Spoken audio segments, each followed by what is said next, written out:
So I originally grew up in Alabama. We lived like beside our cousins, so we were kind of always around family. We always lived around family.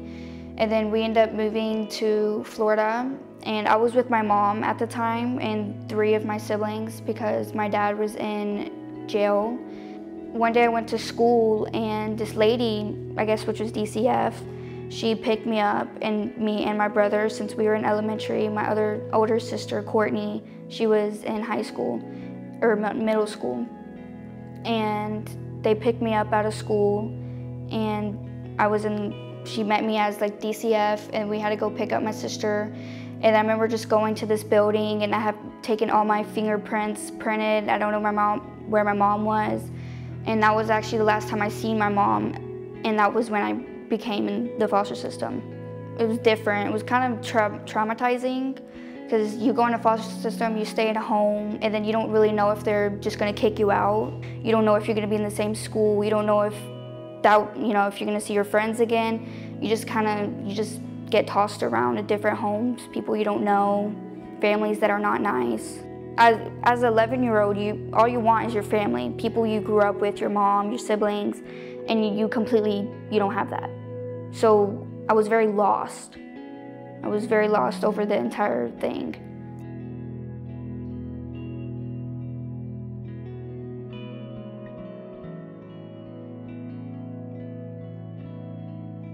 So originally, I did not know the Boyds. They were my brother's, Laura was my brother's teacher. So the first time I remember the first time I came here, it was nighttime, everyone was already in their rooms and everything, and I went to Laura's room and I just started crying, and I was just like, why? Like, why not adopt me, but why let me in your home if you don't know me? Like, why would you do this? I just laid my heart out to her at that time, and I said, honey, we love you guys, we want to help. And she said, I don't want to go anywhere, I want to stay here. I feel like I need to be here.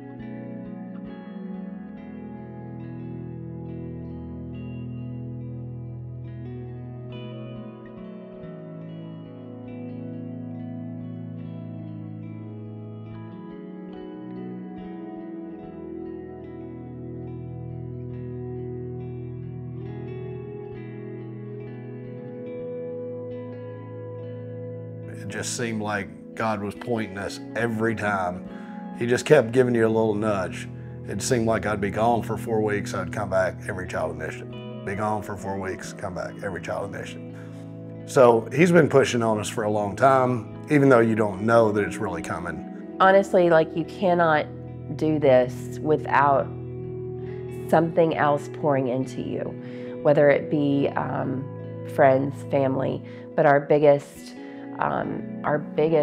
support has been our church family, our small group, us being able to just lean on other people to pray, to provide, because you can't do it alone. You can't control every outcome that comes, and God has put Kimora on a path that I can't control, but I know He's got her just because of where she's been and where she's going, and where she still has teenage trouble, don't get me wrong, but I've learned that I have to let go of control and let God just take the wheel. Seeing what we saw going through the foster system and through the courts and everything, you don't realize how many kids are out there struggling. I mean, you just really don't. Adopting, fostering is probably not for everybody, but helping out in some way probably is. I mean, you can gift a $10 gift card if you want to. I mean, it's been hard, it's been really hard, but it's also been really gratifying. I mean, like, we obviously have our moments. We're not as perfect as you might think we are here, but we've made it through all the struggles, and I think it probably makes us respect each other a lot more just through the ups and downs that we've been through. Honestly, if you had said 10 years ago that we would be walking this journey now, I would have laughed. I would have said, no, that's not our story. Good for them. God opens opportunities, and you have a choice. You can either close the door and choose to ignore it. But you're ignoring His will and His purpose, or you can choose to open it and do it scared. Just knowing that He's going to provide